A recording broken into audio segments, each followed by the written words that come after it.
Hello everyone, hope all of you doing well. तो अभी last session में हमने देखा था types of triangles where we discussed about triangles जो है हम दो तरीके से कैटेगराइज करते हैं, one is based on sides, one is based on angles.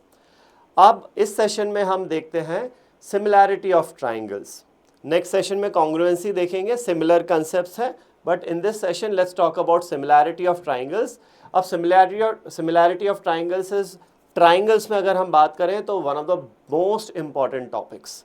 बहुत सारे क्वेश्चंस सिमिलैरिटी ऑफ ट्राइंगल्स पे ही बेस्ड होते हैं, ठीक है। तो before we get into similarity of triangles, let's just simply understand what do we mean by similarity of figures in general. तो in general similar figures क्या होते हैं? सिमिलर फिगर्स का सिंपल सा मतलब होता है जिनका शेप सेम हो, साइज छोटा बड़ा हो सकता है, as simple as that. Shape same होना चाहिए, साइज छोटा बड़ा हो सकता है। For example let's talk about a square. मान लो एक ये स्क्वायर है। अब इस स्क्वायर को मैं साइज में बड़ा कर दूं या फिर छोटा कर दूं, फॉर एग्जाम्पल लाइक दिस। बड़ा कर दिया अगर मैंने, तो किया क्या यहां पर देखो, मान लो इसका साइड अगर 2 यूनिट्स था तो लेट्स से इसका साइड हो गया 4 यूनिट्स, और स्क्वायर है तो ये साइड अगर 2 यूनिट्स है। अब देखो ये साइड अगर डबल हुआ है तो ये वाला साइड भी डबल होगा, तो ये भी 4 यूनिट्स हो जाएगा। ये साइड 2 यूनिट्स है तो ये साइड, ये डबल हो रहा है, ये डबल हो रहा है, तो ये वाला साइड भी डबल होगा, तो ये हो जाएगा 4 यूनिट्स। सिमिलरली ये 2 है तो ये भी हो जाएगा कितना, 4 यूनिट्स हो जाएगा। ये होती है similarity of figures. Shape same रहता है, ऐसा नहीं होना चाहिए कि एक साइड तो डबल हो गया और दूसरा साइड मान लो ट्रिपल हो गया। तो इस केस में क्या होगा, शेप सेम नहीं रहेगा, है ना। अगर एक साइड तुमने डबल कर दिया, 2 का 4 कर दिया, और एक साइड मान लो 2 की जगह से 1 कर दिया, तो फिगर कैसा मिलेगा, ये साइड 4 हो जाएगी, ये साइड 1 हो जाएगी। तो ये जो फिगर मिलेगा, ये फिगर कैसा होगा, ये फिगर होगा एक रेक्टेंगल, ना कि एक स्क्वायर। तो स्क्वायर का रेक्टेंगल बना दिया तो वो सिमिलर फिगर्स नहीं होंगे, राइट। तो ये होती है सिमिलैरिटी ऑफ फिगर्स। यहीं पर अगर इस स्क्वायर को छोटा करना है तो 2 यूनिट की जगह अगर हर साइड 1 यूनिट का हो जाए तो ये साइड भी 1 यूनिट हो जाएगा, ये साइड भी 1 यूनिट का, और ये साइड भी 1 यूनिट का हो जाएगा। This is what do we mean by similarity of figures. Square को अगर तुम रेक्टेंगल से कंपेयर करोगे तो ये दोनों फिगर्स सिमिलर नहीं होते हैं।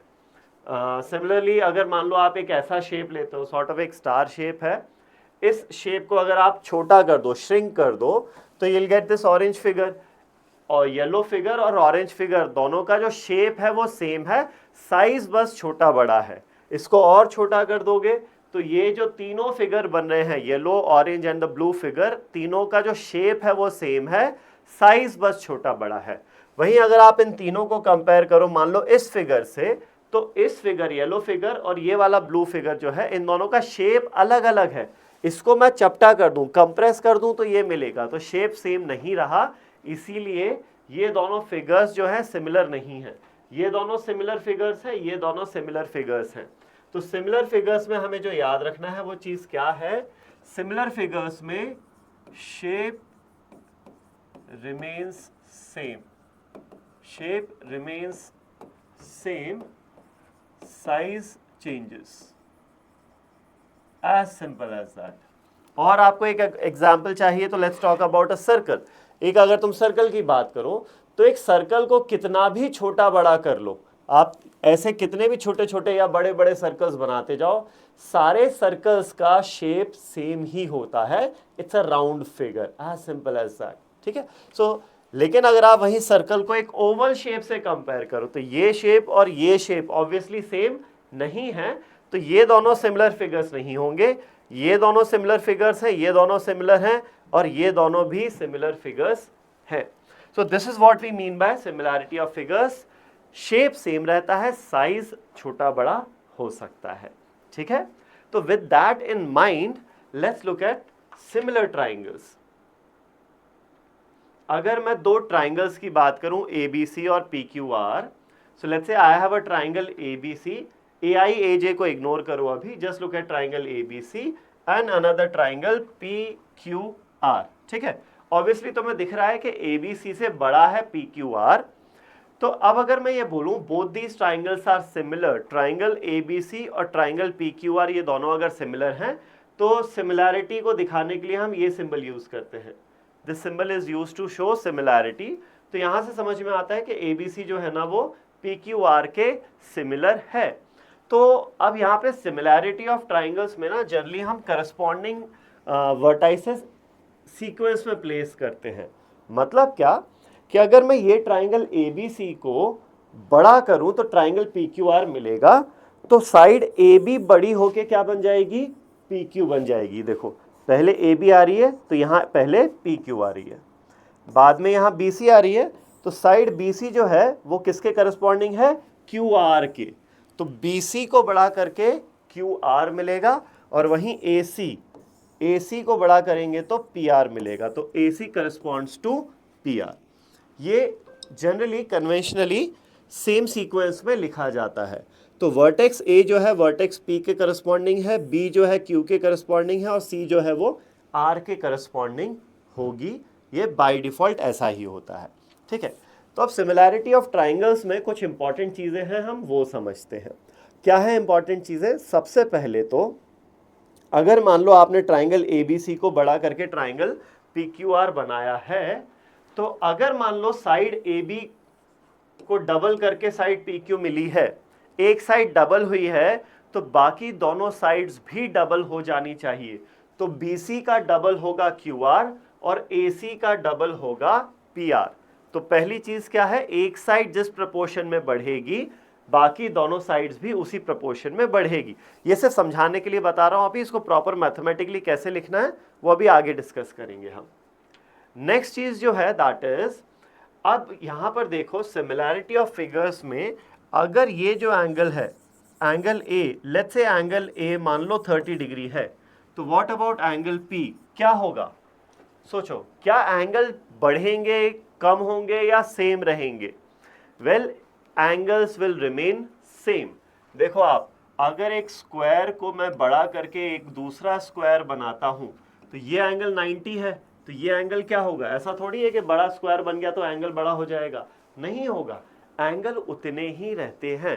सिमिलर फिगर्स में एंगल उतने ही रहते हैं। हाँ, अगर आप इसको पैरेललोग्राम बना दो, अगर इसको पैरेललोग्राम बना दो तो एंगल चेंज होगा, बट इन एनी केस ये फिगर और ये फिगर सिमिलर तो नहीं है।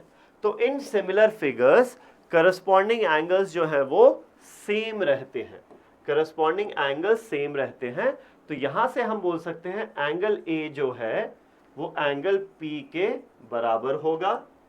सिमिलरली एंगल Q जो है एंगल B के बराबर होगा। देखो B और Q करस्पॉन्डिंग है और वहीं पर C और R करस्पॉन्डिंग है, तो एंगल C जो है वो एंगल यहां पर R के करस्पॉन्डिंग होगा। ठीक है, होप ये समझ में आ रहा है सबको। तो करस्पॉन्डिंग एंगल्स जो है ना वो बराबर होने चाहिए, बहुत बहुत इंपॉर्टेंट है यहां पर। ठीक है, तो let's write everything down properly in a mathematical format. तो सबसे पहली चीज जो है, करस्पॉन्डिंग एंगल्स आर इक्वल। तो एंगल A जो है एंगल P के बराबर होगा, एंगल B जो है यहां पर एंगल Q के बराबर होगा और एंगल C जो है एंगल R के बराबर होगा। First thing. दूसरी चीज, ये दो एंगल्स के बारे में बात की, साइड्स के बारे में हम बात कर रहे थे कि भाई AB का डबल अगर PQ हुआ तो BC का डबल QR होगा और AC का डबल PR होगा। अब जरूरी नहीं है डबल हो, 1.5 टाइम्स, 3.9 टाइम्स, कुछ भी हो सकता है। तो हम इसको ऐसा बोलते हैं, AB और PQ का जो रेशो होगा, AB और PQ का रेशो जो भी होगा, मान लो PQ डबल है तो ये रेशो क्या हो जाता, 1/2 हो जाता। जो इन दोनों का रेशो होगा वही रेशो होगा BC और QR का, BC और QR का भी तो वही रेशो होगा। अगर PQ डबल हो रहा है AB का तो QR डबल होगा BC का, और वहीं PR डबल होगा AC का, तो AC अपॉन PR ये रेशो भी क्या होगा, 1/2, ये भी 1/2। तो we say all these ratios are equal.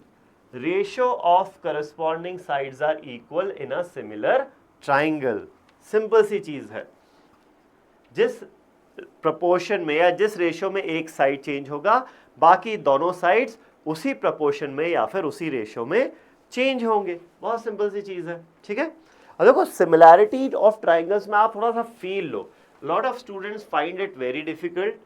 Difficulty कहाँ आती है? डिफिकल्टी आती है जब आपको फिगर आउट करना है कि किन ट्राइंगल्स को सिमिलर हम रखें या नहीं रखें। तो जैसे जैसे हम आगे क्वेश्चंस डिस्कस करेंगे उसमें आपको थोड़ा सा और फील आता रहेगा। बट पहले अगर हम बेसिक्स की बात करें तो बहुत सिंपल से बेसिक्स हैं। अगर दो फिगर्स सिमिलर हैं तो सारे एंगल्स जो करस्पॉन्डिंग एंगल्स है वो बराबर होंगे और जो साइड्स हैं वो सेम प्रपोर्शन में होंगे। मतलब corresponding sides A B P Q का जो रेशो होगा बी सी क्यू आर का वही रेशो होगा, ए सी और पी आर का भी वही रेशो होगा। बहुत सिंपल सा कंसेप्ट है, ठीक है। अब अगर आप सोचो यहां पर, ये तो हमने साइड्स की बात कर ली। अब एक ट्राइंगल में हमने देखा भी है, हम मीडियंस भी बना सकते हैं, हम एल्टीट्यूड बना सकते हैं, हम एंगल बाइसेक्टर बना सकते हैं, हम बहुत सारी चीजें बना सकते हैं। तो let's talk about altitude and median specifically. Vertex ए से मैंने एक एल्टीट्यूड ड्रॉप किया AI और वर्टेक्स P से एक एल्टीट्यूड ड्रॉप किया PS, ठीक है। तो मान लो अगर AB 2 यूनिट्स है और PQ 4 यूनिट्स है, मतलब डबल हो रहा है। And let's say AI is 1.5, ये 1.5 है। तो क्या तुम मुझे बता सकते हो PS की लेंथ कितना होगी? तो समझो यहां पर AB का डबल PQ हो रहा है, मतलब ट्राइंगल का साइज आप डबल कर रहे हो। अगर एक लेंथ डबल कर रहे हो तो सारी लेंथ्स डबल होंगी, करस्पॉन्डिंग लेंथ्स। तो BC का डबल QR होगा, AC का डबल PR होगा एंड AI का डबल PS होगा। तो यहां पर PS की वैल्यू कितना आ जाएगी? 3 यूनिट्स आ जाएगी। जितने भी साइड्स हैं, जितनी भी लेंथ्स हैं, वो सब डबल हो जाएंगी। इस केस में डबल की बात कर रहे हैं। इन जनरल हम बात करेंगे कैसे, हम बोलेंगे the ratio of corresponding sides या फिर करस्पॉन्डिंग एल्टीट्यूड्स या फिर corresponding medians will all B same. जिस प्रोपोर्शन में एक साइड बढ़ेगी, सारी लेंथ्स बाकी दोनों साइड्स हो जाएंगे, एल्टीट्यूड हो जाएंगे, मीडियंस हो जाएंगे, सब उसी प्रोपोर्शन में बढ़ेंगे या उसी प्रोपोर्शन में कम होंगे। बस ये ध्यान रखना है कि करस्पॉन्डिंग साइड्स लेना है। ऐसा नहीं कि तुमने ए का करस्पॉन्डिंग वर्टेक्स P है, अगर ए का करस्पॉन्डिंग वर्टेक्स P है तो ए से जो एल्टीट्यूड है उसको तुम कंपेयर करने लग जाओ आर से बने हुए एल्टीट्यूड से। ए आई को तुम मान लो आर, क्या बोल दो इसको, यू, आर यू से कंपेयर करूं। AI को RU से कंपेयर नहीं कर सकते क्योंकि करस्पॉन्डिंग एल्टीट्यूड्स नहीं है। करस्पॉन्डिंग एल्टीट्यूड्स बनेंगे करस्पॉन्डिंग वर्टाइसेस से। A के करस्पॉन्डिंग P है तो यहाँ पे जो एल्टीट्यूड बनेगा उसको इस एल्टीट्यूड से कंपेयर करेंगे। तो AI और PS का जो रेशो है वो सेम होगा साइड्स के रेशो से। ये दोनों चीजें सेम हो जाएंगी। होप ये समझ में आ रहा है आपको। जिस प्रोपोर्शन में साइड्स चेंज हो रहे हैं, करस्पॉन्डिंग एल्टीट्यूड्स भी उस प्रोपोर्शन में चेंज होंगे। और जो करस्पॉन्डिंग मीडियंस है ना, ये जो मीडियन है, ये वाला जो मीडियन है AJ और ये वाला जो मीडियन है PT, इनका भी रेशो सेम ही होगा। AJ और PT का रेशो भी वही होगा जो साइड्स का रेशो है, ठीक है। तो ratio of corresponding medians, altitudes, perimeter, circum radius, in radius, इसके बारे में और डिटेल में हम आगे बात करेंगे। बट ये समझो जितने भी लेंथ्स होंगे ना, रेडियस भी एक लेंथ ही होता है, तो इन रेडियस जो होगा इसका और इसका वो सेम प्रोपोर्शन में होगा जिस प्रोपोर्शन में साइड्स हैं, ठीक है। और सर्कम रेडियस का भी जो रेशो होगा वो सेम होगा जो साइड्स का रेशो है। तो सारी लेंथ्स का रेशो सेम होगा इन सिमिलर ट्राइंगल्स, ठीक है। ये तो हमने लेंथ की बात कर ली। What about their area? ABC का एरिया और PQR के एरिया में क्या रिलेशन बनेगा? अगर मैं साइड डबल कर रहा हूं तो एरिया डबल होगा क्या? Think about it. Area double होना चाहिए क्या लगता है? वेल, एरिया डबल नहीं होगा। साइड डबल हो रही है तो एरिया डबल नहीं होगा। क्या होना चाहिए? Just pause the video for a while and think yourself कि साइड डबल होने से एरिया डबल होना चाहिए क्या? इसको फील करने के लिए I will give you a hint. एक स्क्वायर सोचो, स्क्वायर का साइड अगर डबल करेंगे तो क्या एरिया डबल होगा? Let's look at it. अगर एक ये स्क्वायर बनाया मैंने 2x2 यूनिट्स का, एक बड़ा स्क्वायर बनाया हमने, साइड डबल कर दी 4x4 यूनिट्स का, तो इसका एरिया कितना है? इसका एरिया होगा 2 इंटू 2 4 यूनिट्स, और इसका एरिया होगा 4 इंटू 4 कितना? 16 यूनिट्स। तो देखो एरिया क्या होता है, area is a 2 dimensional measurement. Area जो है 2 डायमेंशनल होता है, लेंथ इनटू विड्थ। लेंथ जो होती है, लेंथ जो अभी तक हम मेजर कर रहे थे मेनली, वो होती है 1 डायमेंशनल। लेंथ से 1 डायमेंशनल होती है, तो एक लेंथ डबल होगी तो सारी लेंथ डबल होंगी। लेकिन अगर लेंथ डबल होगी तो एरिया जो होता है क्या होता है, वो लेंथ इनटू विड्थ होता है। लेंथ भी तुमने डबल कर दी, विड्थ भी डबल हो जाएगी। लेंथ डबल होगी तो विड्थ डबल हो जाएगी सिमिलर फिगर में। तो एरिया क्या हो जाएगा, 2 इंटू 2 4 टाइम्स हो जाएगा। इसको ऐसा सोचो कि 2 का स्क्वायर हो जाएगा इफेक्टिवली।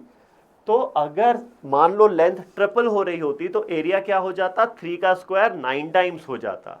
अगर लेंथ आधी हो जाए तो एरिया क्या हो जाएगा, 1/2 का स्क्वायर यानी 1/4 टाइम्स हो जाएगा, एरिया 1/4 हो जाएगा। Because area is a 2 dimensional unit whereas length is a 1 dimensional unit. ठीक है, तो लेंथ जिस प्रोपोर्शन में चेंज होगी, एरिया उसके स्क्वायर प्रोपोर्शन में चेंज होगा। That is what it is. जैसे कि अगर मैं बात करूं इन अ ट्राइंगल, तो ट्राइंगल में एरिया क्या होता है, what is area of a triangle? Area होता है हाफ बेस इनटू हाइट। अब तुम खुद सोचो, तुम अगर मान लो बेस को डबल कर रहे हो, ये बेस को डबल कर रहे हो यहां पर, तो हाइट भी जो है वो भी क्या होगी, डबल हो जाएगी। तो एरिया क्या हो जाएगा, 2 का स्क्वायर यानी 4 टाइम्स हो जाएगा, स्क्वायर प्रपोर्शन में बढ़ेगा। तो यहां हमारे पास आता है ratio of areas is square of the ratio of sides. इसको ऐसा लिख लो, is equal to ratio of sides, ratio of sides का square. Ratio of corresponding areas is square of the ratio of sides. Sorry, make sure you understand this slide properly. बहुत अच्छे से ये slide समझ में आनी चाहिए आपको, बहुत बहुत इंपॉर्टेंट है। कुछ एग्जाम्पल्स अभी करते हैं इस पे based discussion, but make sure you write down everything properly and you understand it बहुत अच्छे से। ठीक है, तो अभी बहुत सिंपल से एग्जाम्पल्स डिस्कस करते हैं। अभी कुछ ऐसे क्वेश्चंस देखते हैं जहां पर आपको ऑलरेडी पता है कि ट्राइंगल सिमिलर हैं, और तो अगर सिमिलर ट्राइंगल्स हैं तो हम डायरेक्टली ये प्रॉपर्टीज यूज करके क्वेश्चन सॉल्व करेंगे। इसके बाद फिर ऐसे क्वेश्चंस आएंगे जहां हमें ये फिगर आउट करना पड़ेगा कि दो गिवन ट्राइंगल्स हैं वो सिमिलर हैं या फिर नहीं है। कुछ ट्राइंगल सिमिलर हो सकते हैं, कुछ ट्राइंगल सिमिलर नहीं हो सकते हैं, तो वो हम थोड़ा सा बाद में देखेंगे। For the timing let's look at few questions जहां पर ऑलरेडी आपको ये दिया हुआ है कि ट्राइंगल जो है वो सिमिलर हैं। चलो पहला क्वेश्चन देखते हैं। You have a triangle A C B, एक ट्राइंगल है ए सी बी और एक ट्राइंगल है ए पी क्यू। अब मैं इसको अलग बना रहा हूं, ऑल्दो तुम्हें दिख रहा होगा कि एक वर्टेक्स सेम है उसे, लेकिन मैं ड्रॉ अलग कर रहा हूं, उससे कोई खास फर्क नहीं पड़ेगा। A P Q. अच्छा, करस्पॉन्डिंग साइड्स का ध्यान रखना। ए के करस्पॉन्डिंग वर्टेक्स ए है यहाँ पर, सी के करस्पॉन्डिंग पी है तो सी लेफ्ट में बनाया तो पी भी लेफ्ट में बनाया मैंने, और बी के करस्पॉन्डिंग क्यू है तो बी राइट में बनाया है, क्यू भी राइट में बनाया है। ठीक है, ये चीज हो गई। अब आपको दिया हुआ है पी क्यू जो है वो है 4 सेंटीमीटर, बी ए जो है वो है 6.5 सेंटीमीटर, ए पी जो है वो है 2.8 centimetre. Find C A and A Q. अच्छा, ये दोनों ट्राइंगल्स हैं कैसे, सिमिलर ट्राइंगल्स हैं, ऑलरेडी बोल दिया। तो मुझे निकालना है सी ए जिसको मैं एक्स मान लेता हूं और ए क्यू जिसको मैं वाई मान लेता हूं।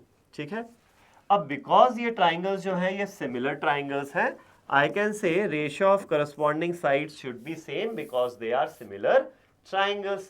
ठीक है, तो यहां पर मैं बोल सकता हूं AC और AP का जो रेशो होगा वही रेशो होगा CB और PQ का, और वही रेशो होगा AB और AQ का। ठीक है, ये आता है हमारा सिमिलैरिटी ऑफ ट्राइंगल्स से। अब सिंपली हमें वैल्यूज पुट करके x और y के लिए सॉल्व करना रहेगा यहां पर। तो let's look at it. AC दिया हुआ है x, AP दिया हुआ है 2.8 which is equal to CB तो अच्छा पता ही नहीं है, CB नहीं दिया ना, तो CB को Z मान लेते हैं, कोई बात नहीं। CB Z है और PQ दिया हुआ है 4 इज इक्वल टू CB नहीं दिया हुआ है क्या? CB दिया तो हुआ है 8, सॉरी, बिना उसके निकलता ही नहीं। CB 8 दिया हुआ है, ठीक है, तो ये हो जाएगा हमारा 8। AB दिया हुआ है 6.5 और AQ Y दिया हुआ है। अब देखो ये जो 8/4 है ये इफेक्टिवली सिंप्लीफाई होके कितना बनेगा? 2 बनेगा। So this ratio is equal to 2, this ratio is also equal to 2। तो यहां से मेरे पास आएगा x अपॉन 2.8 जो है वो 2 के बराबर है, हेंस x की वैल्यू आएगी 5.6। वहीं 6.5 अपॉन y जो है ये 2 के बराबर है, तो यहां से y की वैल्यू आएगी 6.5/2 यानी कि 3.25। तो x की वैल्यू 5.6 हो जाती है, इसकी वैल्यू 5.6 हो जाती है और y की वैल्यू हो जाएगी 3.25। ठीक है, तो बहुत सिंपल है।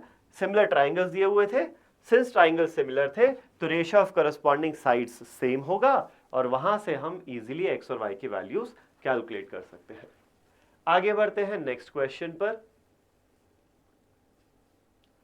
Triangle ABC and DEF are similar and their areas are respectively 64 and 121. If EF is 15.4, BC क्या होगा? ठीक है, बहुत सिंपल सा क्वेश्चन है। अगेन ट्राइंगल ABC एक तो दिया हुआ है और ट्राइंगल DEF दिया हुआ है एक, DEF दिया हुआ है, ठीक है। इनके एरियाज बोले हैं, ABC का एरिया है 64 सेंटीमीटर स्क्वायर और DEF का है 121 सेंटीमीटर स्क्वायर। EF दिया हुआ है 15.4। BC की लेंथ पूछी है तो BC को हम मान लेते हैं x है, फाइन। तो now we know in two similar triangles, ये सिमिलर ट्राइंगल्स हैं, तो in any two similar triangles ratio of areas is equal to square of the ratio of sides.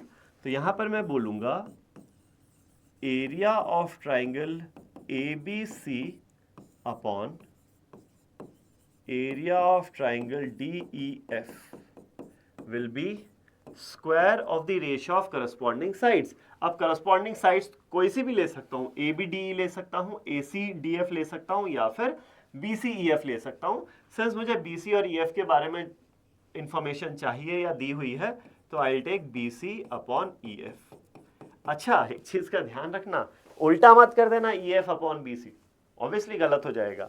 यहां न्यूमरेटर में जिस ट्राइंगल की बात की है, यहां न्यूमरेटर में उसी ट्राइंगल की साइड आनी पड़ेगी, इतना बस ध्यान रखना, ठीक है। चल, तो अब इसको सॉल्व कर लेते हैं।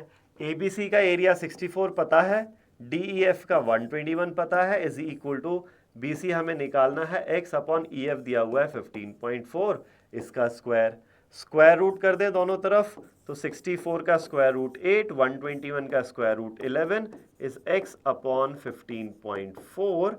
तो यहां से हमारे पास x की वैल्यू आएगी 8 इंटू 15.4 अपॉन 11। ये जाएगा 11 से 1.4 टाइम्स एंड 1.4 इंटू 8 इज 11.2 और सारी यूनिट सेंटीमीटर में है।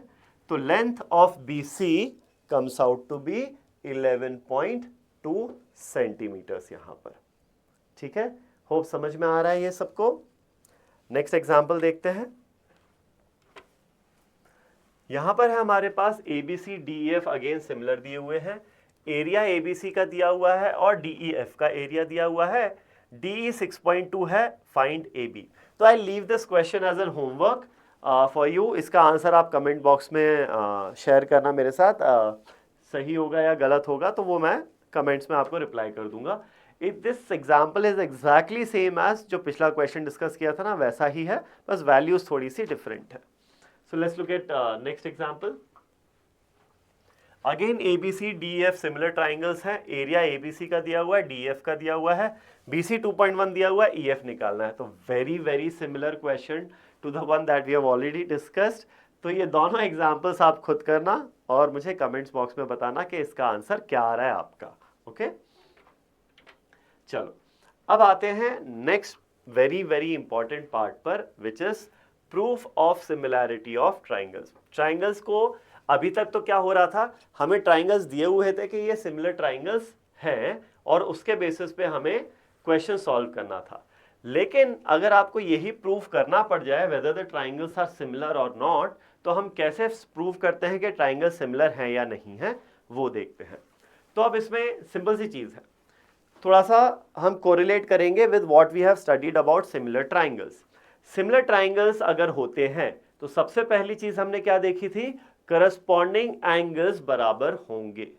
तो इसका उल्टा भी चलेगा. मतलब क्या, अगर दो ट्राइंगल्स में करस्पॉन्डिंग एंगल्स बराबर हैं, मतलब क्या, अगर मैं बोलूं दो ट्राइंगल्स हैं एबीसी और P Q R, angle A जो है वो एंगल पी के बराबर है, वहीं एंगल बी जो है वो एंगल क्यू के बराबर है, और एंगल सी जो है वो एंगल आर के बराबर है. ठीक है, तो ए बी सी और पी क्यू आर ये तीन करस्पॉन्डिंग एंगल्स बराबर हैं, तो ये दोनों ट्राइंगल्स क्या हो जाएंगे, सिमिलर ट्राइंगल्स हो जाएंगे. तो यहां हम बोल सकते हैं if corresponding angles are equal then the triangles will be similar triangles. इस प्रॉपर्टी को हम बोलते हैं ए या सिर्फ सिंगल डबल ए भी बोल सकते हो. डबल ए बोले तो करस्पॉन्डिंग एंगल्स आर इक्वल, इसका ये मतलब होता है. तो दो ही एंगल क्यों, तीनों नहीं बोलना चाहिए क्या? देखो, दो एंगल अगर बराबर हो गए तो तीसरा तो ऑटोमेटिकली बराबर हो जाएगा ना. मान लो ये 40 है, ये 40 है, ये 30 है, सॉरी ये 40 है और ये 40 है. लिख के बता देता हूं, ये 40 है और ये भी 40 है, ये 30 डिग्री है और ये भी 30 है. तो देखो, दो एंगल अगर बराबर हैं तो इनका सम 70, इनका सम 70, और एक ट्राइंगल में टोटल एंगल्स का जो सम होता है वो 180 होता है. तो इसमें जो तीसरा एंगल है 180 माइनस 70 कितना हो जाएगा, 110. यहां पर भी 180 माइनस 70 110 ही हो जाएगा. तो तीसरा तो ऑटोमेटिकली बराबर हो जाएगा अगर दो बराबर हैं तो इसीलिए आप सिंपल इसको ऐसा भी बोल सकते हो, डबल ए, सिर्फ डबल ए भी बोल सकते हो या फिर ट्रिपल ए भी बोल सकते हो, कोई इशू नहीं है. ठीक है, ये हो गई पहली चीज जो हमने सिमिलर ट्राइंगल्स में देखी थी कि करस्पॉन्डिंग एंगल्स बराबर होते हैं. दूसरा क्या था, हमने ये देखा था कि अगर दो सिमिलर ट्राइंगल्स हैं तो इनकी करस्पॉन्डिंग साइड्स बराबर हैं. मतलब if triangle ABC is similar to triangle PQR, in that case AB और PQ का जो रेशियो है वही BC और QR का होगा, वही AC और PR का होगा. तो अब हम इसमें सिमिलैरिटी प्रूव करने के लिए उल्टा भी बोल सकते हैं. क्या, in two triangles, if AB upon PQ is equal to BC upon QR is equal to AC upon PR, then the two triangles will be similar triangles. कोई भी दो ट्राइंगल्स में तीनों साइड्स का रेशियो अगर बराबर है, करस्पॉन्डिंग साइड्स, इन दोनों का रेशियो, इन दोनों का रेशियो और इन दोनों का रेशियो अगर बराबर है, तो फिर दोनों ट्राइंगल्स कैसे होंगे, सिमिलर ट्राइंगल्स होंगे. और इस रूल को हम SSS रूल बोलते हैं. ठीक है, SSS में ये मत समझना कि तीन साइड्स बराबर होने चाहिए, नहीं, ये साइड इसके बराबर नहीं होना चाहिए, एंगल बराबर होने चाहिए, वो अलग चीज थी. यहां हम बात कर रहे हैं रेशियो की. If ratio of corresponding sides of a triangle are equal then the two triangles are similar triangles. ठीक है, ये तो दो बहुत सिंपल से लॉजिक हो गए जिसके बेसिस पे हम ट्राइंगल्स को सिमिलर प्रूव कर सकते हैं. अब दो और चीजों के बारे में बात करते हैं. First is side angle side. Side angle side मतलब क्या, अगर आपको तीनों साइड्स का रेशियो नहीं पता, आपको सिर्फ दो साइड्स का रेशियो पता है. Let's say you know AB और PQ का जो रेशियो है that is equal to AC और PR का रेशियो, AC और PR का रेशियो. सिर्फ इससे आप नहीं बोल सकते कि ट्राइंगल सिमिलर होंगे. आपको नहीं पता तीसरी साइड्स का रेशो क्या है, इन दोनों का रेशो बराबर भी हो सकता है, अलग भी हो सकता है, वी डोंट नो दैट। तो अगर या तो तीसरे साइड का रेशो पता चल जाए तो ये वाला लॉजिक लग जाएगा और सिमिलर प्रूव हो जाएंगे, नहीं तो अब देखो यहां पर इस ट्राइंगल में हम बात कर रहे हैं ए बी की और ए सी की, तो इनका जो कॉमन एंगल है वो, और यहां हम बात कर रहे हैं पी क्यू की और पी आर की, तो इनका जो कॉमन एंगल है वो, तो अगर दो साइड्स का रेशो बराबर है and the common angle is equal, and the common angles are equal, मतलब कॉमन एंगल्स क्या है यहां पर, एंगल ए और एंगल बी। तो अगर दो साइड्स का रेशियो बराबर है और उन दोनों के बीच का जो कॉमन एंगल है वो कॉमन एंगल भी बराबर है, तो हम बोलेंगे the triangles are similar triangles. तो इसीलिए यहां पर एस ए एस बोला है, एस एस ए नहीं चलेगा, ए एस एस नहीं चलेगा। मतलब क्या है, यहां पर अगर मैं आपको बोलूं if A B upon P Q is equal to AC upon PR and angle B is equal to angle Q, angle B is equal to angle Q, तो ये जो हो गई ना, ये क्या हो गई, साइड तो ये वाली दो बात कर रहे हैं, इस इन दो साइड्स की बात कर रहे हैं, तो इनके बीच का कॉमन एंगल ही दूसरा एंगल कोई बराबर हो गया है, तो यहां से हम नहीं बोल सकते कि ट्राइंगल सिमिलर होंगे, नहीं बोल सकते हैं। कब बोलेंगे, कॉमन एंगल ही बराबर होना चाहिए। फॉर एग्जाम्पल ए बी और पी क्यू का ratio is equal to B C और क्यू आर का रेशियो, और अगर यहां पर अब मैं बोलूं angle B is equal to angle Q, इन दो साइड्स के बारे में बात की है इस ट्राइंगल के, और इन दो साइड्स के बारे में बात की है इस ट्राइंगल में, तो कॉमन एंगल क्यू और बी अगर बराबर है तो अब यहां पर आप बोल सकते हो साइड एंगल साइड, दो साइड्स के बीच वाला एंगल बराबर है, तो यहां आप बोल सकते हो कि ट्राइंगल्स जो है वो सिमिलर ट्राइंगल्स होंगे। ठीक है, ये हो गया।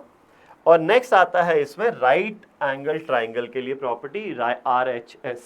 RHS मतलब क्या, कि लेट्स से दो राइट ट्राइंगल्स हैं, एक ये राइट ट्राइंगल हो गया ABC और एक दूसरा राइट ट्राइंगल हो गया PQR। ओके, यहां पर ये राइट एंगल हो गया और ये राइट एंगल हो गया, तो RHS में बोलता है दो राइट ट्राइंगल्स हो गए, इनमें अगर हाइपोटेन्यूज का रेशियो बराबर हो जाए, मतलब AC और PR का जो रेशियो है, AC और PR का जो रेशियो है वो रेशियो बराबर हो जाए किसी भी एक स्मॉलर करस्पॉन्डिंग साइड से, तो if this is equal to AB upon PQ या फिर AC upon PR is equal to BC upon QR, then we can say the two triangles are similar triangles। दो राइट ट्राइंगल्स में hypotenuse का ratio और किसी भी एक smaller side का रेशियो अगर बराबर हो जाता है तो वो दोनों राइट ट्राइंगल्स कैसे हो जाते हैं, सिमिलर ट्राइंगल्स हो जाते हैं। ठीक है, चलो तो एक आध एग्जाम्पल डिस्कस करते हैं इसके बेसिस पे। अच्छा, one thing, So make note of this thing properly। ठीक है, पॉज करके भी नोट बना सकते हो चाहो तो। यहां पर अब मैं इरेज करता हूं। All equilateral triangles are similar triangles.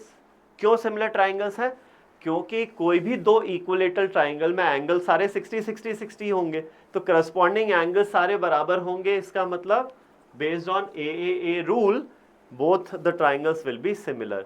तो कोई भी इक्विलेटरल ट्राइंगल हो, सारे इक्विलेटरल ट्राइंगल्स क्या होते हैं, सिमिलर होते हैं। ठीक है, चलो एक सिंपल सा एग्जांपल है यहां पर।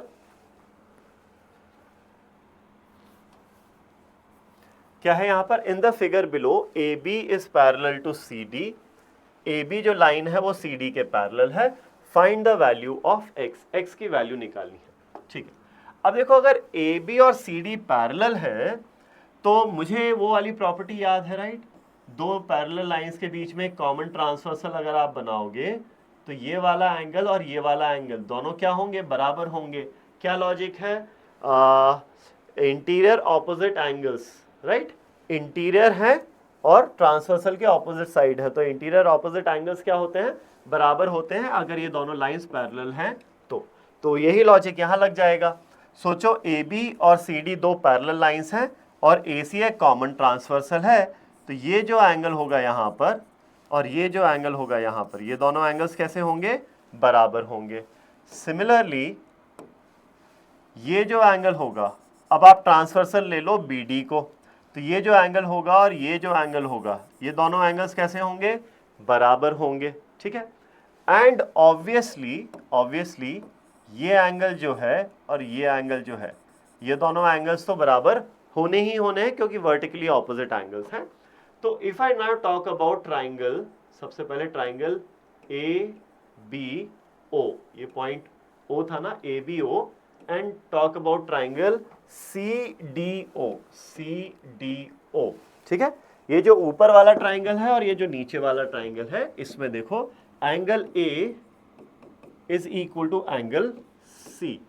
इस ट्राइंगल में वर्टेक्स A के करस्पॉन्डिंग वर्टेक्स क्या हो जाएगा, C हो जाएगा, क्योंकि ये दोनों एंगल्स बराबर हैं। वहीं एंगल B के करस्पॉन्डिंग वर्टेक्स क्या होगा, एंगल D हो जाएगा। तो angle B is equal to angle D, therefore by AA rule, दो एंगल बराबर है, तीसरा तो ऑटोमेटिकली बराबर होगा, by AA rule triangle ABO is similar to triangle CDO। ऊपर वाला ट्राइंगल और नीचे वाला ट्राइंगल दोनों कैसे हैं, सिमिलर ट्राइंगल्स हो जाएंगे, ठीक है। Now because they are similar triangles, what I can say is ratio of corresponding sides should be same. अब करस्पॉन्डिंग साइड्स क्या होंगे, समझो, ये जो एंगल है और ये जो एंगल है, इसके ऑपोजिट वाला और इसके ऑपोजिट वाली साइड्स करस्पॉन्डिंग साइड्स होंगे। या तो ऐसे समझो, वरना यहाँ पे आपने A के करस्पॉन्डिंग C था, ठीक है, B के करस्पॉन्डिंग D था और O के करस्पॉन्डिंग O है, तो सेम सीक्वेंस में लिखे हुए हैं, तो I can say AB upon CD is equal to BO upon DO is equal to AO upon CO, AO upon CO, ठीक है, ये हो जाएगा, फाइन। तो अब सिंपली वैल्यूज पुट कर देते हैं। AB और CD तो भूल जाओ, अभी इससे मतलब नहीं है, इसके बारे में बात भी नहीं करी है। हम बात करते हैं BO और DO की। BO is 2x minus 1 upon DO is 2x plus 4 is equal to AO दिया हुआ है 4 अपॉन CO दिया हुआ है 4x माइनस 4। इसको सिंप्लीफाई करेंगे, इसको सॉल्व करेंगे तो हमारे पास x की वैल्यू आ जाएगी। चलो सॉल्व करते हैं। सबसे पहले तो देखो यहाँ 4 का फैक्टर कॉमन निकलेगा, तो ये 1 अपॉन x माइनस 1 हो जाएगा, ठीक है। 2x minus 1 into x minus 1 becomes 2x square, minus 2x minus 1 is minus 3x plus 1 is equal to 2x plus 4 into 1 is 2x plus 4। तो ये 2x इधर आएगा, this becomes 2x square minus 5x और ये इधर आएगा minus 3 is equal to 0 हो जाएगा।